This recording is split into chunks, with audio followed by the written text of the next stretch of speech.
दे रहा। लेकिन इसका एक पहलू ये भी है कि इंडिया के अंदर एक एतमाद है और एक एरोगेंस है उनकी, जो एक इकोनॉमिक जो उन्होंने क्लाउड पैदा किया है और जो खारजा मैदान में उनके जो ताल्लुकात हैं उसकी बुनियाद पे वो इस एतमाद के साथ अमेरिकी सदर अनुमान लगाया गया।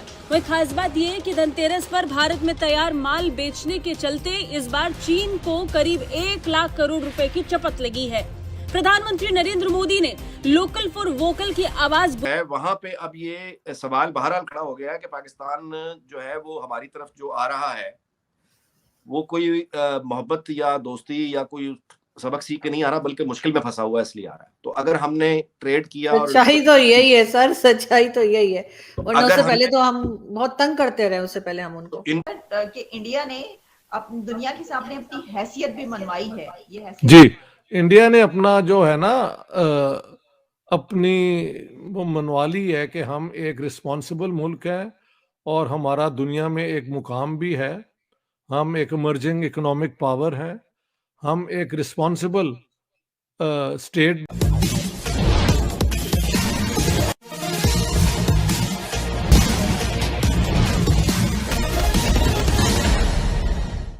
मेक इन इंडिया कार्यक्रम के तहत जब भारत में निर्माण शुरू हुए और प्रधानमंत्री मोदी ने वोकल फॉर लोकल का नारा दिया, तो लोगों ने इस साल दिवाली पर अपने देश में बनी चीज़ों को ही खरीदारी की है, जिससे चीन को 1 लाख करोड़ का सीधे घाटा हुआ है, जबकि ये सारे सामान पहले चीन से आयातित होते थे।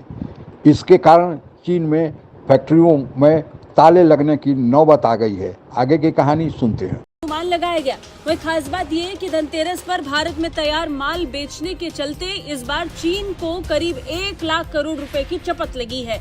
प्रधानमंत्री नरेंद्र मोदी ने लोकल फॉर वोकल की आवाज बुलंद की तो पूरे भारत ने इसके साथ अपने आप को जोड़ लिया। देश में व्यापारियों के सबसे बड़े संगठन confederation of all India traders के राष्ट्रीय अध्यक्ष वीसी भाटिया और राष्ट्रीय महामंत्री प्रवीण खंडेलवाल ने बताया कि दिवाली की शुरुआत यानी धनतेरस के मौके पर देश भर में लगभग 50,000 करोड़ रुपए के रिटेल व्यापार का अनुमान।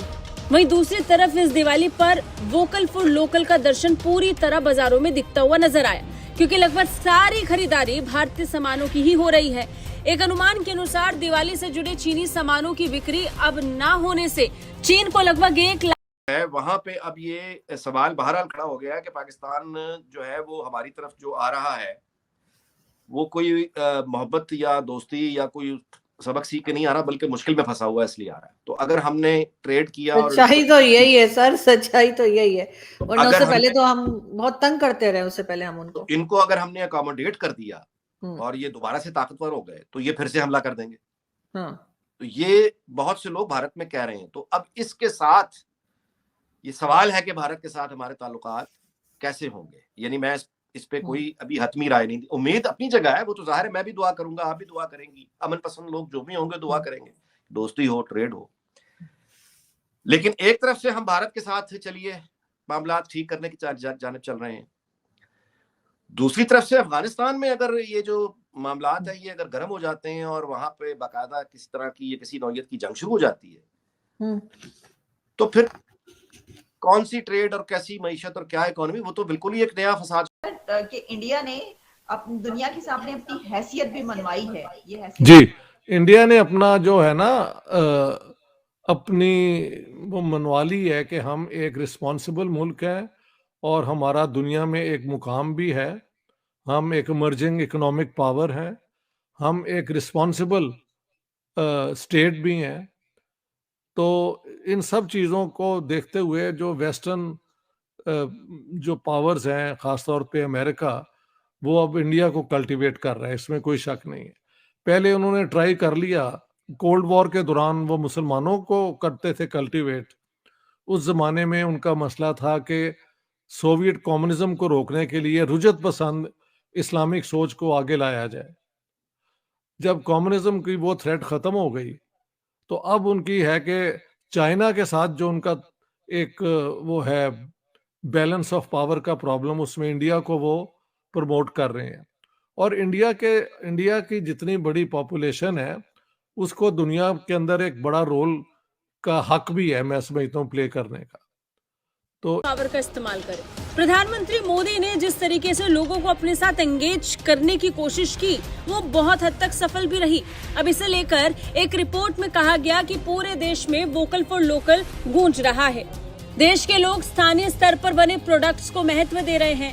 चीन के सामान का पूरी तरह से बहिष्कार जैसा दिखाई दे रहा है। चीन को दिवाली से जुड़े कारोबार में लगभग 1 लाख करोड़ रुपए का भारी नुकसान होने की आशंका जताई गई है। जिस स्तर पर भारत आगे बढ़ रहा है, मेक इन इंडिया, आत्मनिर्भर भारत के बाद वोकल फॉर लोकल कैंपेन भी बड़े स्तर पर सफल होता हुआ नजर आया, जिसका नतीजा ये रहा कि इस समय चीन एक और बात है कि इंडिया ने जब से आजाद हुआ है वहां से कोई टेररिज्म एक्सपोर्ट नहीं हुई।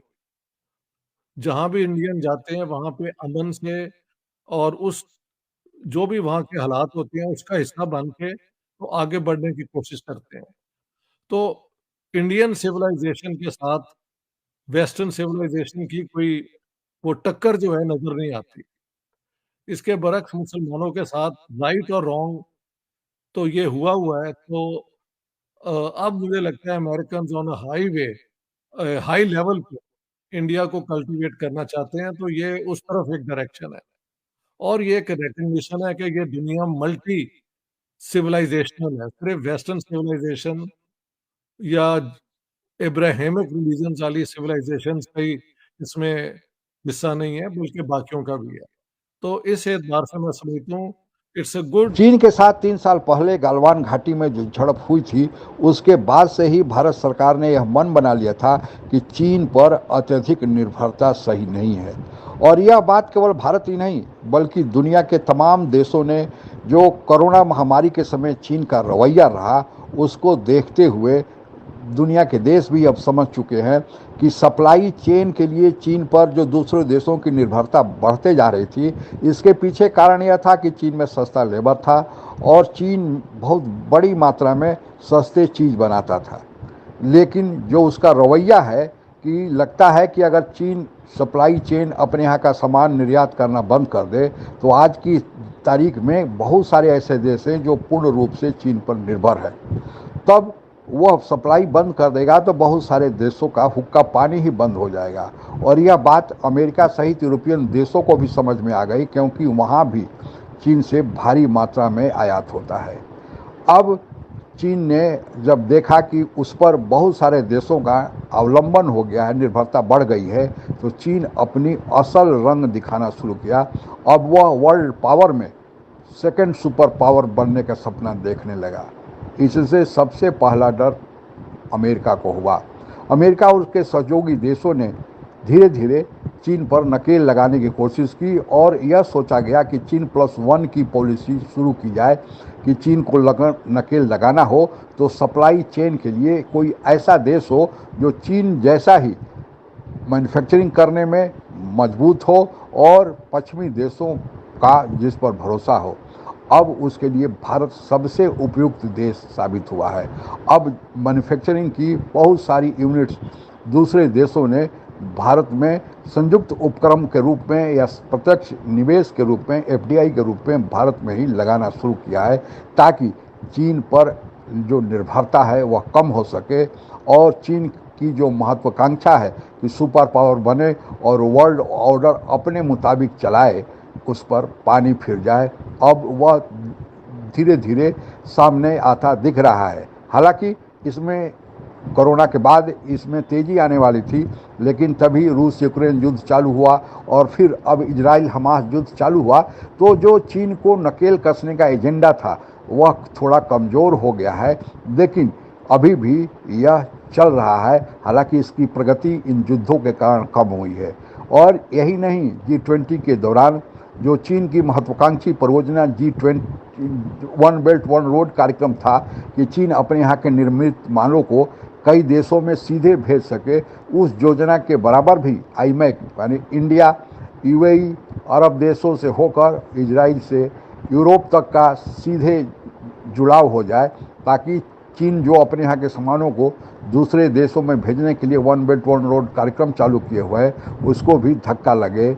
लेकिन इन युद्धों से थोड़ा मामला बिगड़ा हुआ है, लेकिन जो देश सीधे रूप में जो कर सकते हैं वह कर रहे हैं और भारत ने तो चूंकि भारत से सीधे टक्कर है, ये दोनों देशों की सीमाएं सटी हुई है, इसलिए भारत सरकार ने जो कदम उठाए हैं उसके चीन को जो घाटा हुआ है यह बहुत बड़ा घाटा है और चीन की असल जो जान है उसके आर्थिक विकास में है और उसी पर भारत ने चोट पहुंचाने का कार्य शुरू किया है। आज के लिए बस इतना ही। जय हिंद। आप अगर हमसे जुड़ा रहना चाहते हैं तो कृपया मेरे चैनल को सब्सक्राइब करें तथा बेल आइकन भी दबा दें ताकि नई वीडियो की जानकारी तुरंत आप तक पहुंच जाए। धन्यवाद। जय हिंद।